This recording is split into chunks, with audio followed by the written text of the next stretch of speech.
ભાજપનું 3 દિવસ સક્રિય સદસ્યતા અભિયાન મંડળ વાઇઝ સક્રિય સદસ્યતા અભિયાન અને 580 મંડળમાં સક્રિય સદસ્યતા અભિયાન યોજશે તેમજ અમદાવાદ શહેરની 16 વિધાનસભામાં વિધાનસભા વાઇઝ 3 દિવસ દરમિયાન આ અભિયાન યોજવામાં આવશે તો અમદાવાદ જિલ્લાની ગ્રામ્ય 5 વિધાનસભામાં પણ સક્રિય સદસ્યતા સંમેલન તો ભાજપની સંઘર્ષ ગાથા અને ભાજપના શાસનમાં થયેલા કાર્યો અંગે મંથન અને ચિંતન કરવામાં આવશે।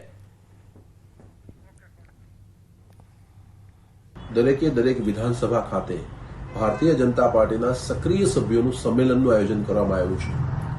ત્યાં આગળ અલગ અલગ વક્તાઓ જશે અને તે ભારતીય જનતા પાર્ટીનો સ્થાપનાથી લઈને આજ સુધીનો ભારતીય જનતા પાર્ટીનો જે વિચાર છે વિકાસ થયો છે પાર્ટીનો એની માહિતી આપશે અને સરકારની સિદ્ધિઓની પણ માહિતી આપશે અને ભારતીય જનતા પાર્ટીને કારણે દેશની રાજનીતિમાં જે બદલ આવ્યો છે એની પણ માહિતી આપવામાં આવશે।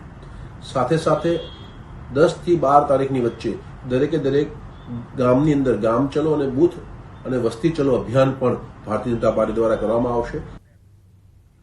ભારતીય શેર બજારમાં તેજીનો માહોલ જોવા મળી રહ્યો છે। સેન્સેક્સમાં 900 થી વધુ પોઈન્ટનો વધારો જોવા મળી રહ્યો છે તો નિફ્ટી 50માં 300 થી વધુ પોઈન્ટનો વધારો જોવા મળી રહ્યો છે। બેંક નિફ્ટીમાં 700 થી વધુ પોઈન્ટનો વધારો જોવા મળી રહ્યો છે તો શેર બજારમાં તેજીથી રોકાણકારોમાં ખુશાલી જોવા મળી રહી છે। તો રોકાણકારોમાં હવે હાશકારો અનુભવાઈ રહ્યો છે કારણ કે વધારા તરફ આગળ વધી રહ્યું છે। ભારતીય શેર બજારમાં તેજી જોવા મળી રહી છે। સેન્સેક્સમાં 900 થી વધુ પોઈન્ટનો વધારો તો નિફ્ટી 50માં 300 થી વધુ પોઈન્ટનો વધારો જોવા મળ્યો છે।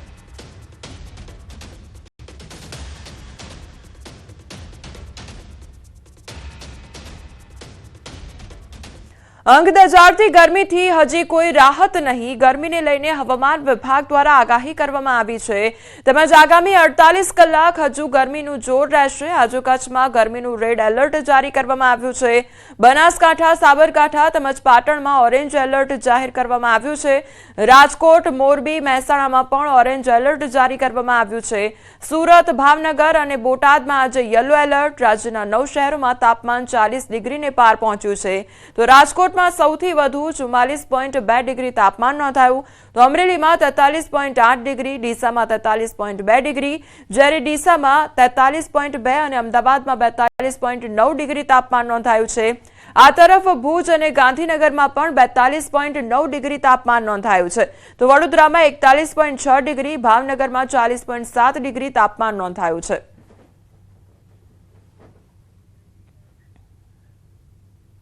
રાજકોટમાં ભર ઉનાળે પાણી કાપ જોવા મળ્યો છે। આજે 5 વોર્ડમાં એક સાથે પાણી કાપ કરવામાં આવ્યો છે। વોર્ડ 8, 10, 11, 12 અને 13ના વિસ્તારોમાં પાણી કાપ મૂકવામાં આવ્યો છે। પ્રી મોન્સૂનની કામગીરીને લઈને મનપા દ્વારા આ મહત્વનો નિર્ણય લેવામાં આવ્યો છે।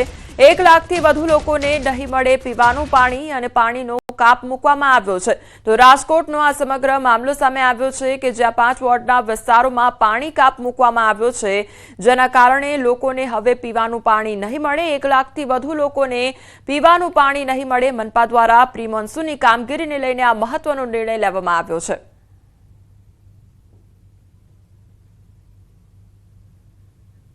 તો એક તરફ ભર ઉનાળાનો પરિસ્થિતિ જોવા મળી રહી છે અને બીજી તરફ લોકોને પાણી માટે વલખા મારવા પડી રહ્યા છે। 5 એવા વોર્ડના વિસ્તારો કે જ્યાં આગળ પાણી કાપ મૂકવામાં આવ્યો છે। 8, 10, 11, 12 અને 13 વોર્ડના જે વિસ્તારો છે ત્યાં આગળ પાણી કાપ મૂકવામાં આવ્યો છે એટલે લોકોને આજે પીવાનું પાણી નહીં મળે અને મનપા દ્વારા પ્રી મોન્સૂનની કામગીરીને લઈને આ મહત્વનો નિર્ણય લેવામાં આવ્યો છે।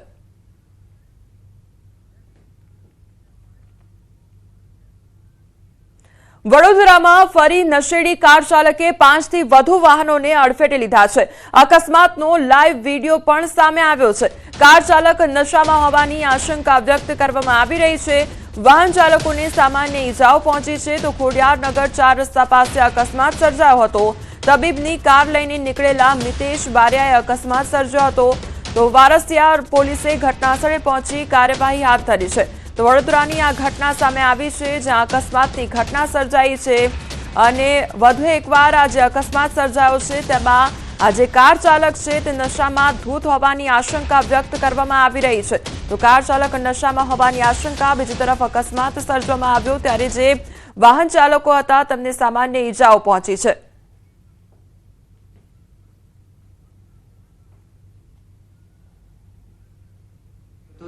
પાર્ક કરેલા 3-4 વાહનોને અડફેટે લીધેલા હતા અને ત્યાંથી રાહદારીમાં ચાલતા એક મહિલાને પણ એણે એક્સિડન્ટ કરેલો છે. હાલ સુધી કોઈને ગંભીર ઈજા નથી, ફક્ત સામાન્ય ઈજા થયેલાનું જાણવા મળી રહ્યું છે. વડોદરાના વાઘોડિયા 4 રસ્તા બ્રિજ પાસે અકસ્માત સર્જાયો. અકસ્માતમાં વિદ્યાર્થીનીનું ઘટના સ્થળે જ મોત નીપજ્યું છે. ખાનગી યુનિવર્સિટીમાં અભ્યાસ કરતી વિદ્યાર્થીનીનું મોત નીપજ્યું છે. પૂરપાટ ઝડપે આવતા ટેમ્પા ચાલકે વિદ્યાર્થીનીને અડફેટે લીધી. શહેરમાં અકસ્માતોની વણઝાર વચ્ચે છેલ્લા 3 દિવસમાં 3 વ્યક્તિઓના મોત નીપજ્યા છે. વધતા જતા અકસ્માતો સામે ટ્રાફિક પોલીસની કામગીરી સામે અનેક સવાલ ઉદ્ભવી રહ્યા છે.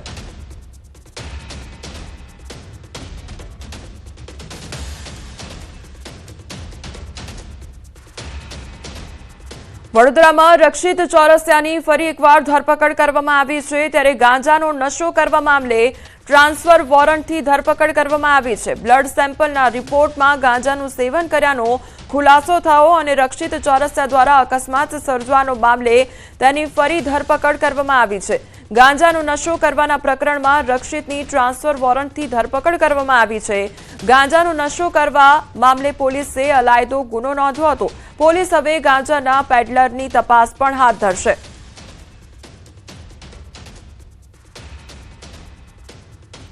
આણંદમાં સરકારી કન્યા છાત્રાલયમાં વિદ્યાર્થીનીઓ દ્વારા હોબાળો મચાવવામાં આવ્યો છે.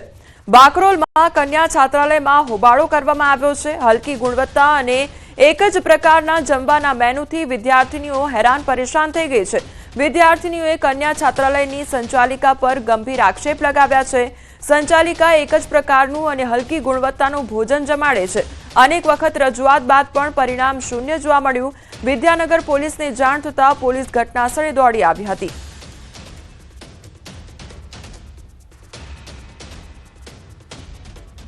બનાસકાંઠા ડીસા હાઈવે વિસ્તારમાં આગની ઘટના સામે આવી છે. ઇસ્કોન કોમ્પ્લેક્સ નજીક આગનો બનાવ બન્યો. કચરાના ઢગલામાં આગ લાગતા અફરાતફરીનો માહોલ સર્જાઈ ગયો હતો. આગ લાગી તે સ્થળ પર ઇસ્કોન કોમ્પ્લેક્સના વીજ મીટરો પણ લાગેલા. આગને કારણે વીજ મીટરોને મોટું નુકસાન પહોંચ્યું છે. પાલિકાના ફાયર ફાઈટરે ઘટના સ્થળે પહોંચી પાણીનો મારો ચલાવ્યો હતો. ફાયર ફાઈટરની જહેમત બાદ આગ પર કાબુ મેળવવામાં આવ્યો હતો.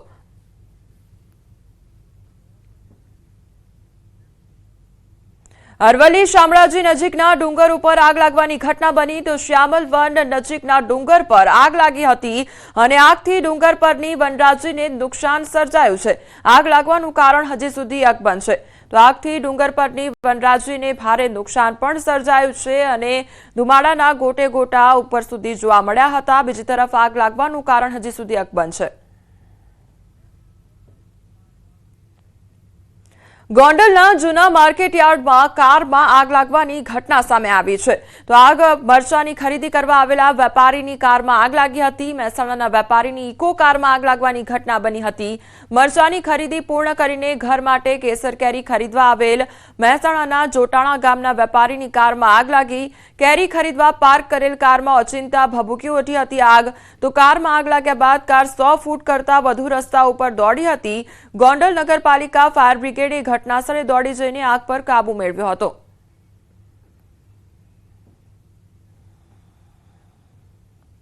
સુરેન્દ્રનગરમાં ચોંકાવનારી ઘટના સામે આવી છે. હોટલમાંથી ઝડપાયું છે ગેરકાયદેસર પેટ્રોલ. 11 લાખની કિંમતનું ગેરકાયદેસર પેટ્રોલ ઝડપાયું છે. પાકું બાંધકામ કરેલા 3 ટાંકામાં પેટ્રોલનો સંગ્રહ કરવામાં આવ્યો હતો. 3 ટાંકીમાંથી 11 લાખની કિંમતનું 1710 લીટર પેટ્રોલ જપ્ત કરવામાં આવ્યું છે. ટેન્કર, મોટર તેમજ ડિસ્પેન્સિંગ યુનિટ, 3 ટાંકા સહિત 38.71 લાખનો મુદ્દામાલ જપ્ત કરવામાં આવ્યો છે.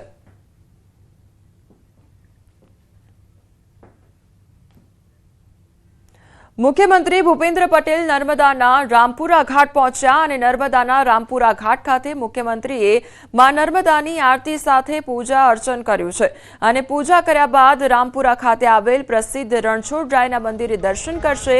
દર્શન કરી માગરોલ સુધી પદયાત્રા કરીને પરિક્રમા પણ કરશે.